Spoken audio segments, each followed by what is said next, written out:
മാനസിക വെല്ലുവിളി നേരിടുന്ന 15-കാരനെ പലതവണ പ്രകൃതിവിരുദ്ധ പീഡനത്തിനിരയാക്കിയ ഓട്ടോ ഡ്രൈവർ മലപ്പുറം വളാഞ്ചേരിയിൽ വെച്ച് പിടിയിലായി. കിഴക്കേക്കര സ്വദേശി സൈനുൽ ആബിദിനെ വളാഞ്ചേരി പോലീസാണ് പിടികൂടിയത്. കുട്ടിക്ക് നേരെ അതിക്രമം നടത്തുന്നതിനിടെ നാട്ടുകാർ പോലീസിനെ വിവരമറിയിക്കുകയായിരുന്നു.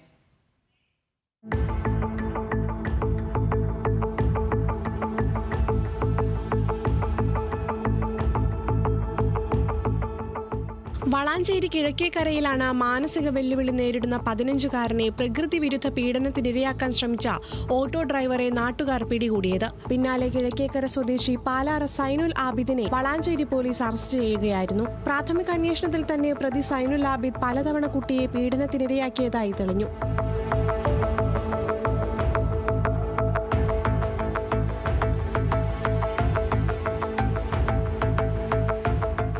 ചോദ്യം ചെയ്യലിൽ പീഡനത്തെക്കുറിച്ചുള്ള കൂടുതൽ വിവരങ്ങൾ ലഭിച്ചിട്ടുണ്ട്. കേസിൽ വിശദമായ അന്വേഷണം തുടരുകയാണെന്ന് പോലീസ് അറിയിച്ചു. കുട്ടിയെ മെഡിക്കൽ പരിശോധനയ്ക്കായി ആശുപത്രിയിലേക്ക് മാറ്റി. സംഭവത്തിൽ പോക്സോ നിയമം അടക്കം വിവിധ വകുപ്പുകൾ ചുമത്തി കേസ് രജിസ്റ്റർ ചെയ്തു. കോടതിയിൽ ഹാജരാക്കിയ പ്രതിയെ റിമാൻഡ് ചെയ്തു.